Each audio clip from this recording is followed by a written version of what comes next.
Good afternoon, I'm Malcolm Jordan and this is your Midday News Fix for Tuesday the 10th of June.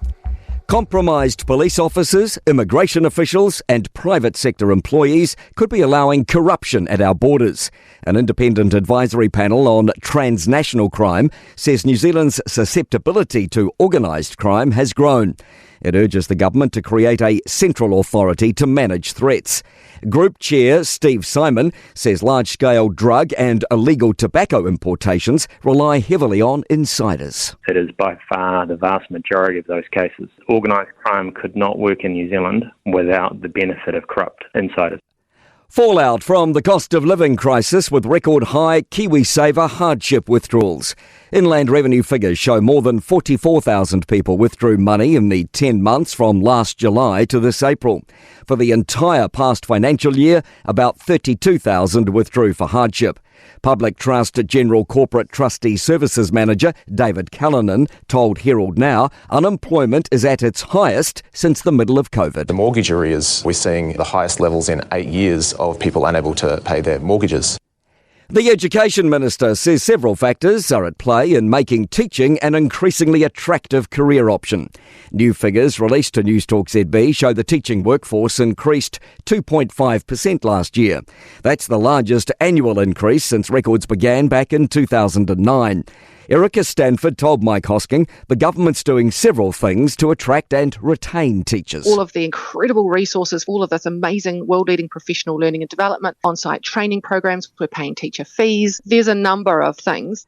Labor's leader is open to possible emissions trading scheme changes. Chris Hipkins says the party's reviewing whether to include agriculture in the ETS, as well as the rest of his party's 2026 election policy platform.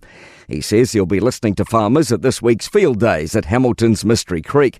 Hipkins says no decisions have yet been made. We need to make sure that we're reducing our carbon emissions. Those are conversations we continue to have. We're not committed to a particular way of doing that at this point. A tourism boss is asking whether enough flights enter New Zealand to achieve a government target of lifting visitor numbers by 72,000 in coming years. It's boosting Tourism New Zealand funding by $13.5 million over the coming years. A yacht carrying aid for Gaza, crewed by activists including Sweden's Greta Thunberg, has docked in Israel's port of Ashdod after being intercepted by Israeli military off Egypt.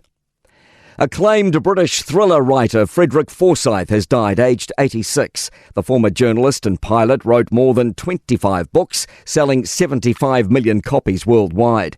His most famed work from 1971, The Day of the Jackal, was written in just 35 days.